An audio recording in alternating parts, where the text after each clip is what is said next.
Merci Nabana ya Congo, merci Nabana ya Brazza. Merci Naba Congolais de partout na mikili nyonso epai wapi boko benga biso. Na Belgique bobenga kibiso, na Paris bobengi biso, merci. Merci parce que na Allemagne bobenga kibiso. Merci parce que biso na bino ezake loko moko. Le peuple est le véritable et l'unique. Le peuple, c'est seulement le peuple né azali na monopole. Il y a union sur babengi souveraineté. Qui travaille contre le peuple, qui travaille pour le peuple congolais. Banani balingaka peuple ou banani balingaka été. On nous a habitués dans ce pays, Moutounion Swaganga, le peuple. Qui sont ceux qui depuis 1960 style travaillent pour le peuple? Véritablement pour le peuple. Combien de choses ont changé dans Mboka au Congo, Banda, Toza ba Congolais awa? Combien? Combien de choses est commis différent pour les Congolais, Moko Bouba Sali différence? Ne mentez pas les gens. Okoko Sabiso Lelo, Koko Sabangolobi. Mais demain, l'histoire vous rattrapera. Le lot toko analysé et puis toko solo la Nabaï Congo. Il y a eu un grand procès dans Mboka Oyo. Un très grand procès. Parmi les grands procès dans Mboka Oyo. On va ici citer le procès à Mboka Vital Kamerhe. Un procès où il y a là 2-3 jours, RTN s'est mobilisé. Un procès où il y a là que toute la nation congolaise est à la paix, mobilisée. On a été tous mobilisés autour de ce grand procès. Les lots to réfléchir. To solo là, le Kolabaï Congo. Vital Kamerhe est innocent ou coupable. Justice est là-bas et Pesaye Kangaï vit 20 ans. Ça ne nous empêche pas de nous réfléchir. Ça ne nous empêche pas, Bissoba Congolais, tout solo là, autour de cette question-là. Tout solo là, autour de la question de Vital Kamerhe, les coulisses, il y a arrestation naïe. Tout analyser ce procès, au Batumusuba Bengi procès marathon, expéditif. Les lobes, moi, Marambébélé, autour de ce procès. Makambo Togosola, ils analysent. On va analyser. Personne ne peut empêcher au peuple congolais, à des Congolais de réfléchir. Yango Togosala. Nous allons réfléchir comme tout Congolais. Intellectuels au Toana Bangwawa, ce n'est pas des gens qui ont étudié pour Maïel et Nabango Zalanakaz. Personne ne peut prendre en otage les intelligences. Voilà pourquoi ces intelligences libres vont réfléchir avec nous autour de l'arrestation de Vital Kamerhe, le procès, ainsi de suite. Alors, pour te mettre à solo, Lelo, Toyambi, na émission, na bino émission à peuple poélé, Maître Armand Lokeka, Ouazali, coordonnateur national, il y a courant pour le salut du peuple congolais. Coordonnateur national, il y a courant pour le salut du peuple congolais. Donc, Ali Mwana Mboka Oyope, a s'inscrire dans la logique à Koloba que il faut sauver ce pays. Il faut sauver le Congo. Il faut sauver le peuple congolais. Merci, Maître Armand Lokeka. Nous une émission, il y a peuple. Merci, Ndeko. Alors, Azali et Morote, Maître Armand Lokeka. Azali pe Namupanzi Mosuso Yangai. Na Monsieur Patrick Manzobo, qui est le président national des Congolais unis pour le soutien au pacificateur Vital Kamerhe. Je cite ici bien le président national des Congolais unis pour le soutien au pacificateur Vital Kamerhe, en sigle CUSPVK. Mwanamboka, bonsoir. Bonsoir, Ndeko. Alors, merci, parce que dans l'ensemble Nabino, Tokobeta Masolo Yoya. Mwanamboka Vital Kamerhe. Procès au Isala, basmen, batu bavanda balanda procès à Vital Kamerhe.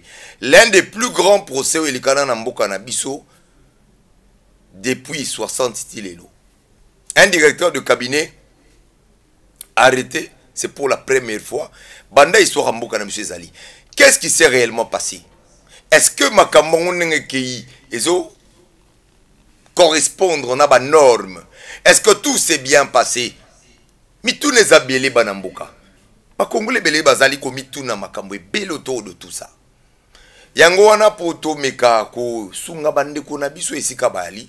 On a voulu réfléchir ensemble sur cette question. Yambo to banda émission oyo nanu toloba na ino moi basango moi moko mibale mwana mboka Nehemi akende ko tala mwana mboka Kamere. Mwana mboka Nehemi Mouilani, coordonnateur FCC, akende ko tala mwana mboka Kamere parce que ils sont bazali bandeko ya grand Kivu. Donc attaque ndeko na ke ko tala ye. Mais polémique est bandit sur cette question là. Olive Lembe, moi si un sénateur à vie Joseph Kabila, akende ko tala Mida. Et pour elle, c'est une visite de courtoisie. Polémique est bandit sous Souana. L'abbé Chole, il pas l'eau à Kendaki Koutala, mon amboka Vital Kamere, polémique est bandit. Est-ce que ça se comprend, Toté? Est-ce que c'est normal, Toté? On va en parler dans l'émission à Lilo. Tokobeta, moi, ma solo mingiwana. Alors, Maître Caramon Lokeka, est-ce que c'est anormal? Est-ce que visite il y a Nehemi Mouilani n'y a pas Vital Kamere ils a go bomba ba stratégie to rapprochement mogo boui to nenge polémique contre moni toile en tout cas en internet na bande ko mususu ba commentaire na ba nenge ba commenter lecture ni no sala ya visite wana. Bon, ce que je local liboso na koloba ezali visite. Mais ce qui est très grave pour Namboka Nabiso, peut-être kozanga likambo ya ko réfléchir. Toujours comme ti ko réfléchir na likambo itali visite. Puisque ngai biso to tanga classe tango to bande ko tanga ba test ya ba Cicéron ba tango to zala ki na seba non les luttes politiques sont apparemment violentes. C'est-à-dire okomona que bato na politique soki bazo bunda okanisi ba ko boma na lelo. Or on dit que les luttes politiques sont apparemment violentes mais au fond ce sont les enfants de même coin. C'est le grand frère et le petit frère. Ils s'appellent et ils se disent les vérités. Si Vital est malade, Nehemi ne peut pas dire non, je laisse Vital mourir. Non, ce sont des enfants qui sont de même coin, qui ont tantôt un souvenir, puisqu'ils ne peuvent pas nous expliquer. Et bomba parce que tu vas polémiquer mingi mais. Toujours lingato kabula. Balobi c'est que ce qui Nehemi Mouilani a comme la Vital Kamere c'est que Ezali kola kisaki Vital Kamere azalaki déjà na banquentance na sena to kabola likambo etali procès na visite ya mutu nyonso il faut que ndekutala Vital Kamere tanga za na prison. Tout le monde peut aller le visiter. Il a même dengue na kendeki moi je suis avocat, je vais à Makala hein na CPRK.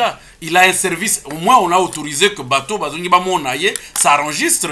Il y a des gens qui entrent. Pourquoi bateau bazo polémiquer sur le nombre de bateaux au bakendeki chaque jour kouta la veka? Ça c'est un problème de faiblesse à État. Et quel État au toujours lingato vivre au quand vous avez 86% d'illettrés? Bon, au bateau bazana posé à réfléchir pour l'avancement en bokate. Non, tout le monde qui cardinal na maître Armand, tout le monde qui boye na boye, c'est-à-dire qu'obligatoirement faut tout sur la politique. Non, to cause la yo zan lekinanga, mais yo zana IDPS, ngai na zana PPRD. Mais tant que maman a bloqué dans ndako, ce n'est pas le repas familial. Mais maintenant, est-ce que c'est le marathon tous les jours, hein, finalement, que Vital Kamere, est-ce que Bamona Nehemi à Koutalina Kamere, mais est-ce qu'il fallait pas qu'on ait photo? Est-ce qu'il fallait pas qu'on ait une photo, ngonga nyoso ba benga na téléphone, ngonga nyoso ba kutanaka? Parce que lelo ça devient que Vital azana un endroit moko boy précis. Puisque tant que Vital azalaki libre, peut-être bando kutana bande kunaye na ba réunion ya Grand Kivu, na ba réunion ya bato ya Uvira, ba réunion ya bato ya Masisi, ba réunion. Donc ils ont suspecté. Non, ça n'a rien à... Il faut séparer le procès qui est un combat réglementé avec visite ya batu o bakoza l'animé par leurs sentiments personnels. Alors Abbé Chole. Visite Abbé Chole. Abbé Chole, moi je connais, Abbé Chole c'est un prêtre.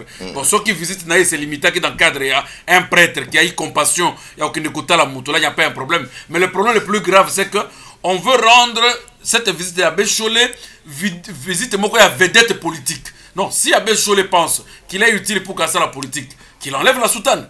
Moi je pense que, oui, puisqu'on veut rendre ça visite à politicien, oui, c'est un prêtre. On se limite à... Mais il y a bien influence à Abbé Chole, hein? Bon, qu'est-ce qu'Abbé Chole peut avoir comme influence dans un pays laïque? puisque mboko eza mboka laïque. Non mais catholique, l'église catholique. Maître, non, église catholique c'est vrai. Mais l'influence ça m'a cassé. Non, église catholique c'est vrai, veut attirer influence. Bazolinga ba attirer influence wana. Mais en réalité, l'église catholique n'a aucune influence à jouer sur ce pays puisque mboko yo e boyi influence à l'église. C'est tout ça yo boyang alors que ce sont des réalités mon amour. Mais il faut éliminer tout ça, il n'y a pas d'influence ecclésiastique dans la gestion de l'État. Tout ça état laïque, c'est clair. Au moins que ton boycotté n'est pas. Alors, moi, Mboka Patrick Manzombo, président national et Congolais unis pour le soutien au pacificateur Vital Kamerhe. Nemi Moulania, on le toyebagi que Kamerhe a été vomi à un moment, na majorité présidentielle, bah, Motomona Koutou, moi, Mboka Vital Kamerhe, Kokenenama, Kokenegolu quand même, quoi apaiser, fureur, Tokano Alegina, Ngambu, mais ça n'a pas abouti. Mais les yeux doux, la majorité, la Vital Kamerhe, comme il y a en prison, visite Kili, ça casse quoi pour Nabino? C'est normal, mais selon une opinion, ils ont là qui c'est que Vital Kamerhe joue un double jeu. Est-ce que, point de vue, il y a par rapport à Wana? Merci, mon Mboka. Nana Koloba Boye. Omoni. Tozali bana ya Nzambe. La majorité des peuples congolais bazaba chrétiens.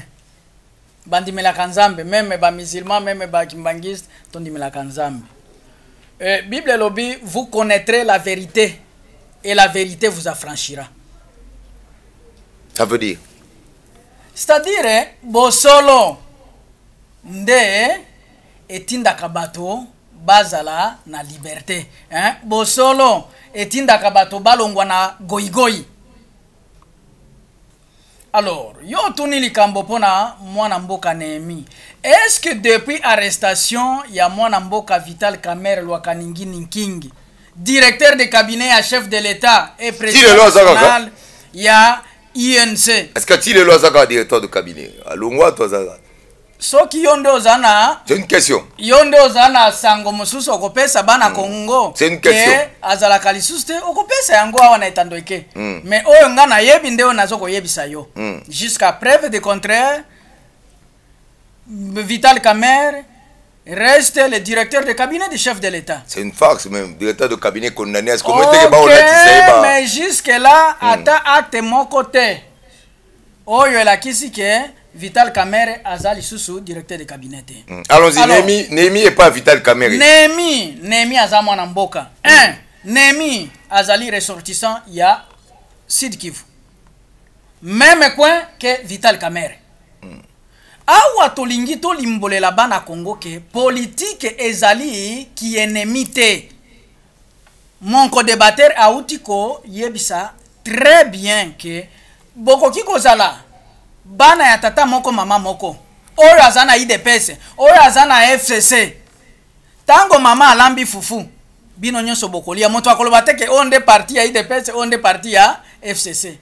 Alors il faut to yeba ko impliquer na kati ya bana Congo makanisi mentalité wana ke na politique batu bazali ba enemité ezali nde choix ya moto na moto.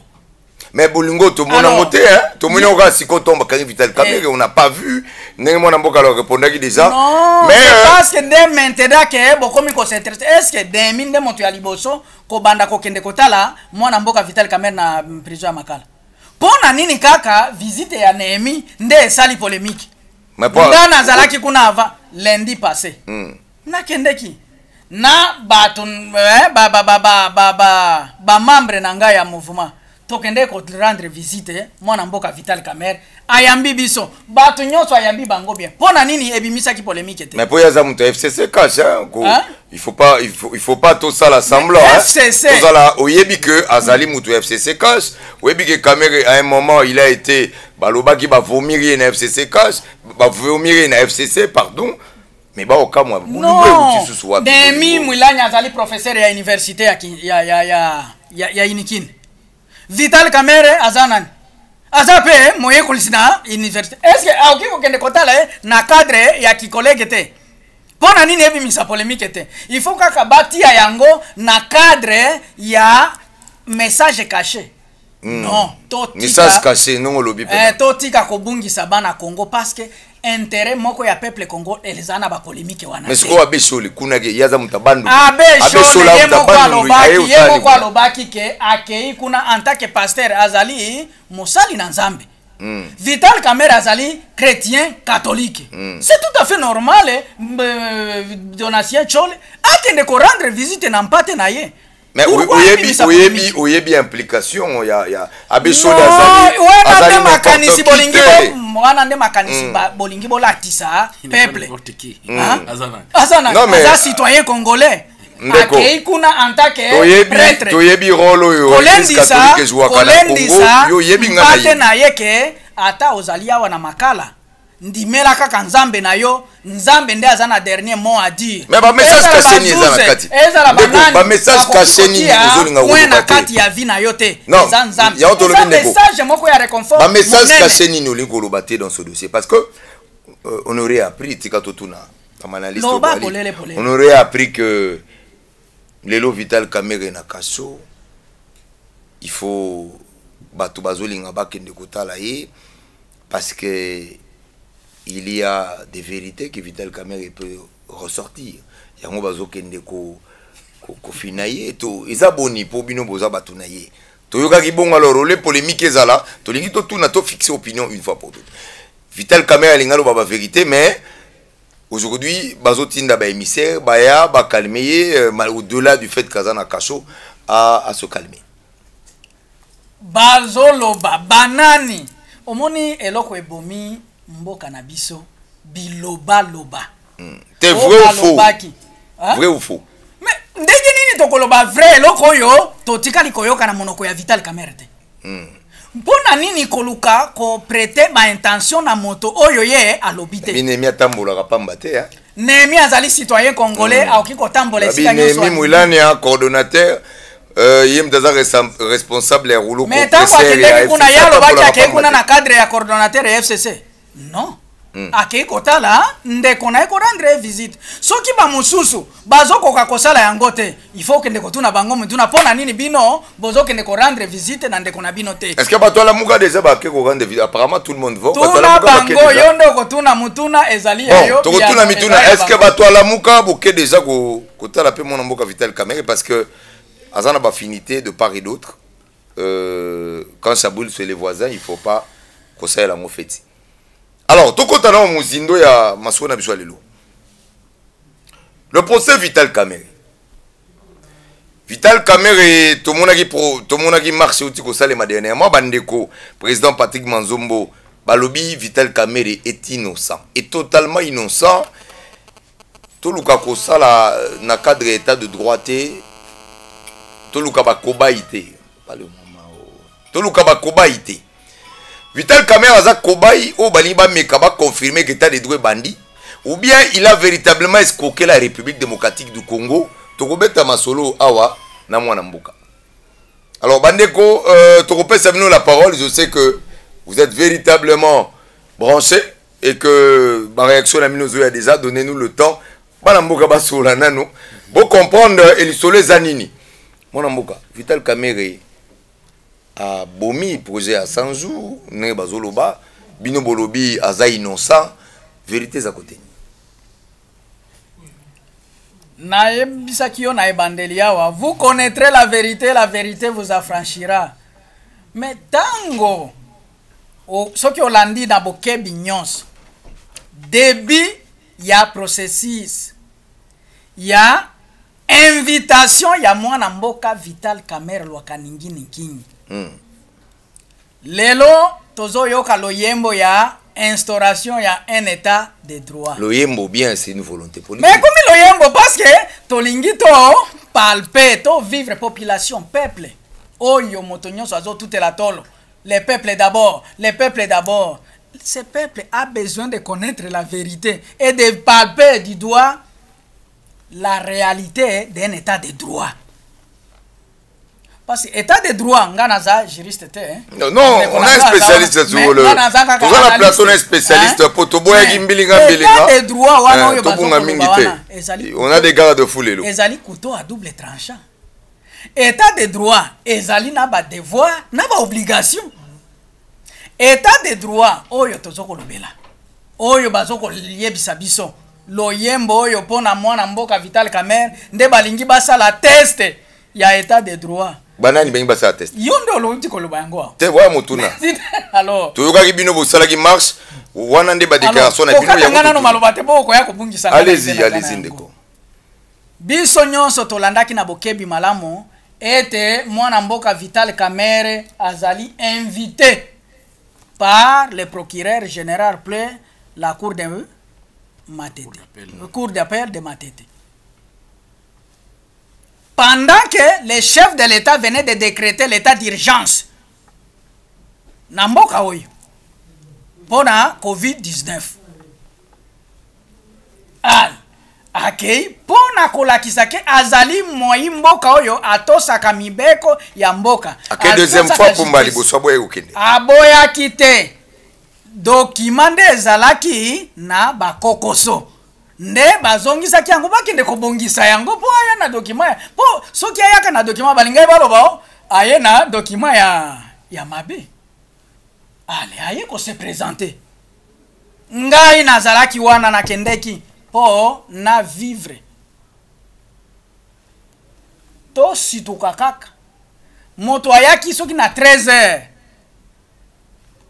Tito fandi wana 13h nani ye procureur aulti ko interroger akangi bisaka nano akei.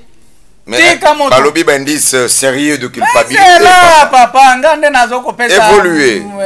Tozo épicer au moins de temps en temps hein pour que après soki 2h soki 3h du temps azonga boye. Toyoka kaka o pona ba indice pona comment balobaki pona raison ba indice sérieux de culpabilité mon raison non pona raison ya justice to garder yo invitation balamoko ebaluki ekomi mandat d'arrêt provisoire état de droit. Basambisi après bamoni ke fo bakangai. Mbala moko moto oyo ayaki lokola témoin babengisi lokola témoin. Mbala moko makambo nyonso ebaluki. Peut-être nde justice ya mikolo oyo état de droit tozoko koyoka. Obino boye nango. Pa bakumbie. Obino kasi boye nango. Mbala moko na makala. Papa. Procédure wana est-ce que est respecté constitution ya mboka ou bien mibeko ya mboka? Partant de là, toye koyeba ke il y avait ba charge parce que ba yebisa ki biso ya 370 millions de dollars. Nyonso ya 100 ya projet à 100 jours aller yango. Tout euti kuna makambo ekomi ko changer nayo na ngai tozolanda na ba peuple congolais nyonso bayoka ki biloko wana balubi Kamerhe procès pédagogique hein. Allez procès te na ndenge procès eyaki kobanda président Patrick pour to se compléter yo lobby le côté juridique amekape kusala analyse to kendaka bongo un peu scientifiquement pour exemple pour exemple il y a procès pédagogique il faut biso to kenina analyse pédagogique. OK na cité kasi.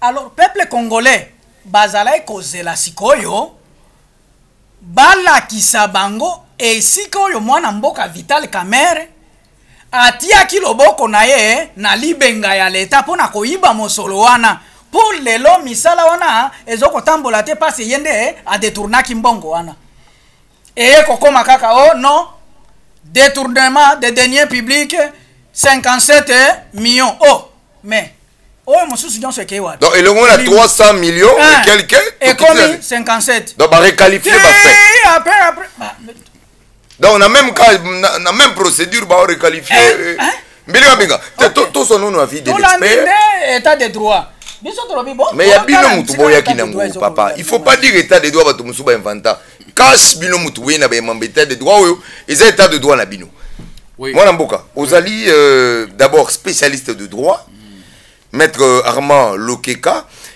procédure wana mutoyer azali d'abord témoin après témoin va retenir après va requalifier va fait Est-ce que Koki Kosa l'analyse Nayo en tant que scientifique? Oui. De droit. Analyse Nazo Sala, je commence d'abord à circonscrire un peu le problème et l'état de droit. Parce qu'en réalité, je l'ai toujours dit, on ne peut pas parler. Maître Nalingal, maman Bayou Kapé. Ou bien tia état de droit et si kao batoubatangi classe bazati. État de droit, ezali pouvoir suprême bazo pesa na règle de la loi. C'est-à-dire que mutunyoso aza sima ya mobeko. Mobeko wana lingi kolobateka ka jugement. Mobeko wana lingi kolobateka ka kokanga. Mobeko wana eza pe ko libérer. Puisque ko libérer mutu, liberté à mutu ezalaka principe. Kokanga eza lokola exception. Donc magistrat na juge oyo azo libérer mutu a moni que non mutu vraiment asali mbebate. Eza pe état de droit. Azo libérer wana asali perini état de droit. Mais où est-ce que on dirait entendement ezokende bongote hein? Nde yango tozolinga to lobaka. Entendement état de droit ya Congo ezali kanga bango mipiku. État de droit eza oyo tozolinga totia na mituri ya batute. État de droit ezali oyo que loi eza na suprématie eza na bokonzi pa ya mutu nyoso.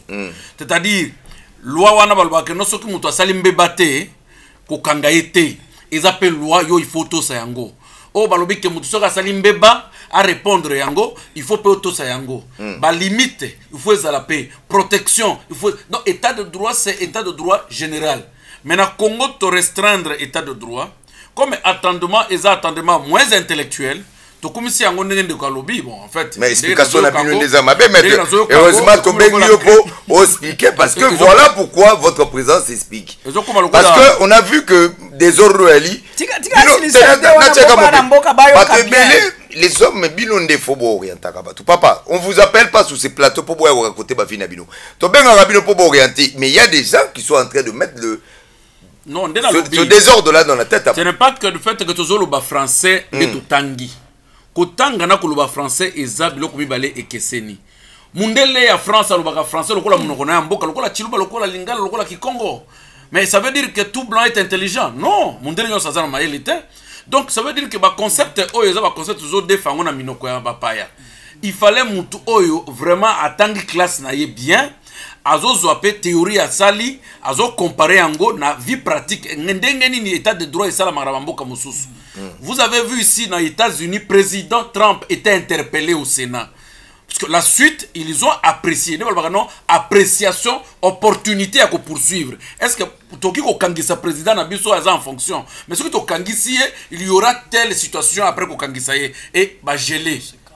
Vous comprenez? Opportunité à poursuivre. Même si les faits sont vrais, mais il y a aussi une autre façon de non protection. Alors, pour ce Vital Kamé. Procès oyo tozoyi komonango et bimisi ba nzembo ya état de droit. Moi je regrette parce que nous sommes pas mboka otoki kozala na état de droit judiciaire. Nangonga oyo état de droit judiciaire kozala na Congo te. Pourquoi? Ba juge na biso ba avocat tozana nous former. Lelo ba organismes internationaux bazoya pona ko former ba magistrat, pona ko former ba avocat, pona ko former ba nin. Qui leur dit que bango bazana mayele ko leka biso. C'est-à-dire que bazo constater parmi biso tozana na indépendance. Il y a esprit indépendance intellectuelle et en noté. Jugement qui est en procédure. Allez-y, allez-y. Parquet général.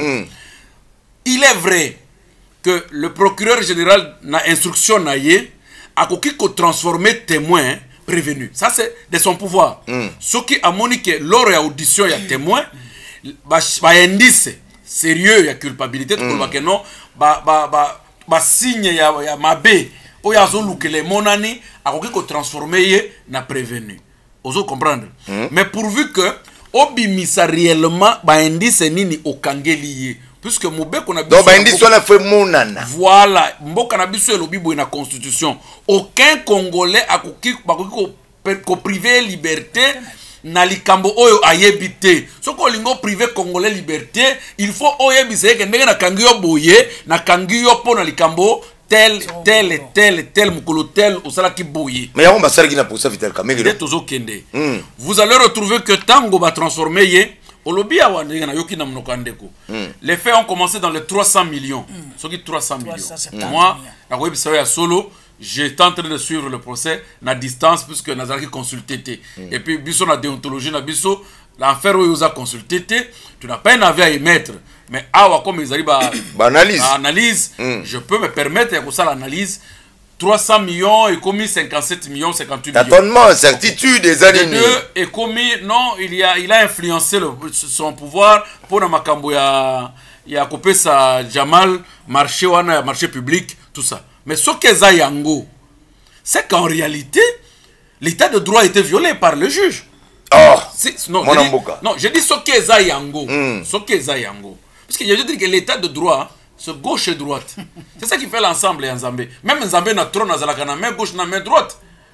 Alors, il ne faut pas seulement penser que l'état de droit n'est que gauche. Non. L'état de droit a aussi une phase à Koulouba, réellement que ce monsieur a commis telle chose, il n'a pas commis telle chose. Dans l'obit que Vital n'a pas commis une infraction. Mais je dis, si c'était ça le problème, il n'aurait pas transféré Vital Kamerhe à Makala. Pourquoi? Parce qu'il y a eu doute qui planait sur les faits. Il fallait non enquêter suffisamment. Il faut entendre un gars sur 300 millions. Mais le fait où transférer un gars devant juge est commis à 58 millions. Est-ce que vous attendez qu'un gars sur ce fait que vous m'avez transféré, il y a un doute? Vous comprenez? Tout le monde dit qu'on a un procès, la télévision, tout bisognos. Alors, dans l'état de droit, c'est l'état de droit judiciaire, c'est la procédure. Procédure, ils ont ensemble, il y a règles juridiques où ils allaient permettre de déclencher procès pénal, de rechercher des infractions, peut amener auteur et infraction à juge. C'est ça qu'on appelle la procédure pénale. C'est l'ensemble de toutes ces règles-là. C'est-à-dire, on recherche infraction, aux yeux de preuve. Mais preuve, nous avons transféré un juge pour qu'il nous vende. Ils appellent comme Moussous. Ngana Kangio, na mwasi, mutumoka lobi mwasi nangai. Mais avant qu'on a transféré pas à juge, est-ce qu'on a confirmé que Moutouana a la carrière moi c'est à Moutouana? C'est ça la recherche. Donc il y a eu du tâtonnement, c'est-à-dire Makambo Guy, bon tâtonné, puisque Tozo Kamabe Kolobela Makambo dans le cadre d'indépendance mentale, j'ai vu journaliste, avocat français, eu dossier à Vital comme si Bango Baki Koloba droit pour les Kabiso. Mais on ne peut pas permettre ça. Puisque pourquoi est-ce que finalement tout se retrouvé? Moi je pense que 60 ans après ça moi humiliation.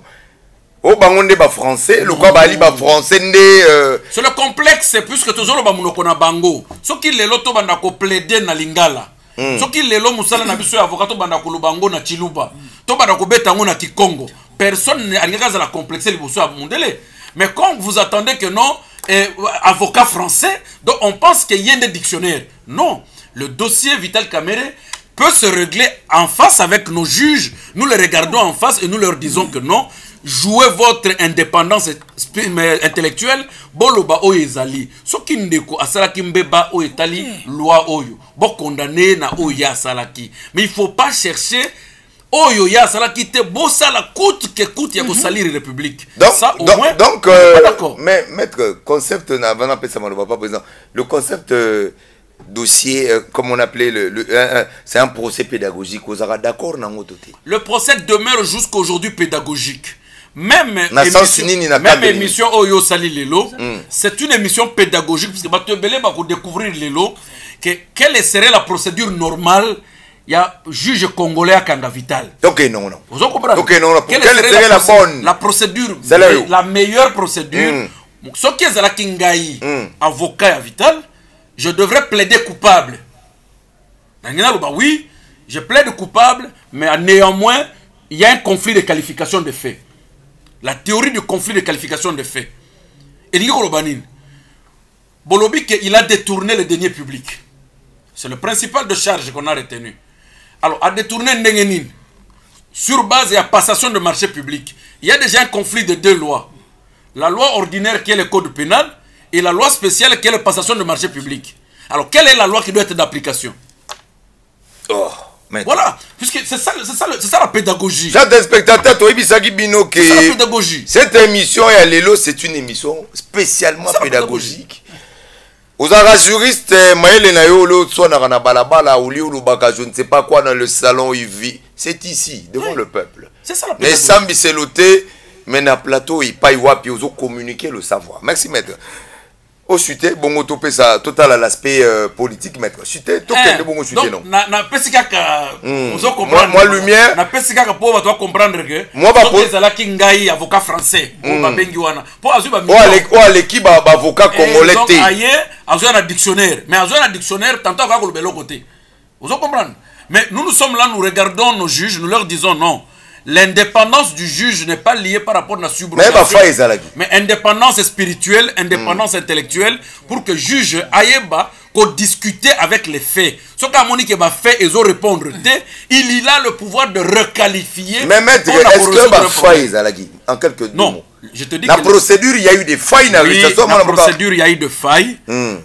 Les failles, Zalaki. La première des choses, je te dis que il n'a pas été entendu, selon le dire. Ba fait au ba transporter qui pas juge et ça là qui yango tene ba entendre qui na yango. Ça c'est un. De deux, le magistrat qui a transformé le ministère public et qui a amené le fait devant le juge n'a pas réuni à kangisa qui ba preuve ya malamuté pour na ko convaincre biso. Donc tu la convaincu. Non, moi je t'ai dit déjà que non. Procédure intelligente et ça là qui n'a côté mais auteur et réflexion. Pourquoi? Puisque procédure ya kokangela ezalaki wana. Alors moi mboka to kota non le côté politique mettre à balayer le côté juridique scientifique. Vital Kamerhe en 2023 il fallait en principe selon l'accord à Nairobi il est pas comme un candidat. Toyoka Ribino jouant en mars Vital Kamerhe le cobaye. Bo benga e cobaye état de droit pour nani. Mutuna wana esengeli yotu na baoyo bazaye koyemba yango. Te bino pe boire boye na ko répondre na mutuna ya ndenge wana. Oh babandi état de droit na Vital Kamerhe c'est parce que il y avait ce souci ba mindi mis en tant que opération crédible. Wana batu ya yente bokolo babongo pour nani ni bozo ndimate que o esalimi na Vital Kamerhe c'est état de droit ndeko.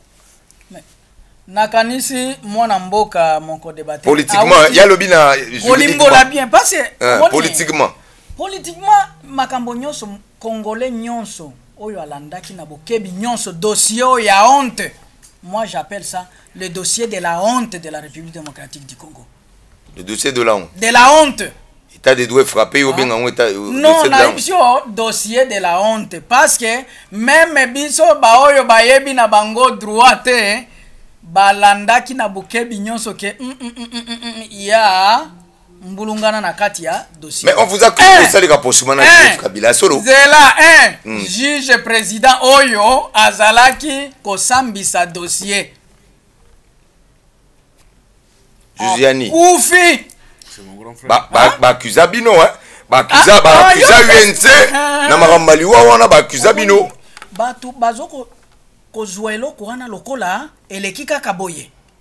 Mais il faut voir la valeur ya moto oyo to perdre. Hein? Vous avez impliqué? Non, bah tu as Vital Kamerhe. Mais est-ce que bah tu as Vital Kamerhe nde ba ponaki juge? Bah tu as Vital Kamerhe nde. Tout nikaga parce que c'est une question tout na marami kitika to tout na. Papa, moto akokosa congolais lisusu azate. Moto ako intimider peuple congolais azali lisusu te. Pona nini bato nyonso bazoko landela vérité ya likambo. Juge akei. Et tout le monde a ndenge azaye ko mema likambo wana pasi alingaki kata likambo wana mbala moko po non azalaki vraiment na conscience na ye ke awa nazoko mona bozo ministère public est-ce que vous se rappelez baloba c'est moi Mboka Vital Kamerhe mutasenga ka kitisa masque les ba image aller à lobby masque tozo ka bien te après ba lobby masque on aime te mema makamba wana nyoso lukuta bona koluka ko ambrier ba peuple congolais po balandela te likambo wana vérité so ezanini to bona vérité na bino po na bino ezani vérité dans ce dossier là pour lobby Vital Kamerhe batu ba accusa mona liwa mona Mboka Juziani ba lobby UNC Vital Kamerhe na entourage na ye parce que ba santaki juge agina arnie souci wana ya justice kenda. Mais olandaki ngaite olandaki ministre ya justice oyo auti ko démissionner. Ya limboso version apesaki. Après ba enquête ayeko pesa version yungana yo to landaki. Omonite ke à partir ya ba réponse oyo ministre azako pesa ya justice déjà ba peuple congolais ba mona ke il y a quelque chose si derrière la mort il y a juge président. papa bayebisa biso vérité. C'est tout. L'État, parce que juge président azalaki escorté par la sécurité de l'État. Ce n'est pas la sécurité de l'INC de Vital Kamerhe. Alors, bayebisa biso ndenge nini juge yani akufaki. Bino baba ino seza bino te ayoke batakisa bino nde. Ndenge nini ngabe Vital Kamerhe oyo azala kati ya kokanga makuna ya kosala lisusu ndenge nini abo majije oyo azoko sambisa likambo po ya azala libéré. Bokoma na yango moni tango ba moni mona mboka Nemi Mwilani aye kotala Vital Kamerhe bato balobi ouais makamu tolobaki yango. On vous accuse bokoma na moi bokoma na rapprochement entre UNC na FCC na nzela ya mwana mboka le sénateur Joseph Kabila. Non, est-ce que ceux qui balobi ndenge wana eza komikosa mais rapprochement wana ebandaki depuis quand? C'est depuis cash na FCC basangani. Ndenge nini bokoluka lisusu rapprochement wana? Bino boluka pouvoir à 2023. Biso non ba accord il faut tozalaka na esprit ya ko respecter ba accord. Ezani ba accord. Oboni. Tango bakeko kutana na Genève na cadre ya lamuka. Nde mwana mboka nde yango nalingaka toujours ko interpeller kozongisa tata mokonzi ya mboka. Azongela kakuna esprit état d'esprit oyo bazalaki na yango na Genève na mwana mboka Vital Kamerhe. Après avoir koyoka trahison ya baninga ba se retirer bakei na Nairobi kosala wenge na bango po ba créer cash abosa na kayango te po ba oyo bazanzinga lelo nde bakomi komona mabe kaka ya Vital Kamerhe mais tango bandaki na Genève moko te azalaki kati na bango. Alors baye kokoma papa rapprochement ya FCC na cash e bandi lelo te balobi ya mwana mboka Vital Kamerhe na sénateur. Sikoyo sénateur à vie mais nani mokonzi ya cash autorité morale c'est qui? C'est Félix Antoine Tshisekedi. Nani autorité morale ya FCC? C'est Joseph Kabila Kabange. Alors rapprochement wana magambo elegi tellement lengi que rapprochement wana ebandaki depuis siko lelo po Nemi coordonnateur ya FCC akeko rendre visite na mwana mboka Vital Kamerhe nje rapprochement. Bozo senga Joseph Kabila soutenir Vital Kamerhe en 2023 bozo wanga na pona. Mais où est le problème? C'est un citoyen. En dehors des accords ya cash. Hein? Mais ceux qui ont respecté ba accord ya cash. C'est-à-dire Vital Kamerhe en tant que candidat président de la République. Mais Azan a besoin, il y a soutien, il y a Congolais Moussoussou. Alors, je vais demander au réel, mais en tout cas, si une seconde, 30 secondes, 30 secondes, bah, si ça. Un mot de la fin, ainsi, maître, courant, le salut du peuple congolais, les lots. Total, les procès, le salut du peuple congolais passe par quoi? Un mot de la fin aussi, ça. Non, c'est que courant pour le salut du peuple, ils ont une école de formation et d'éducation politique. Biso toyaka pona kolakisa bato civisme météo drapeau non biso tozoya kolakisa mutu comment à cause de la militant dans le sens positif puisque tozo mona militantisme mais ça trop négatif les bato bayebi ko sala militantisme politique té oza contre DPS ou tout toza contre DPS té toza pe pour DPS té tozo soutenir les valeurs fixées et déterminées pour na saluer le peuple. Merci maître Tosuté mon mboka président Patrick Manzombo. Silisa, en tout cas, tu connais Souka mois 2000 aussi ça. Quel est le message phare les locaux lancés dans le peuple congolais à travers l'émission où polélé. Non, na kolobaka na peuple congolais motoko sabino azali susute.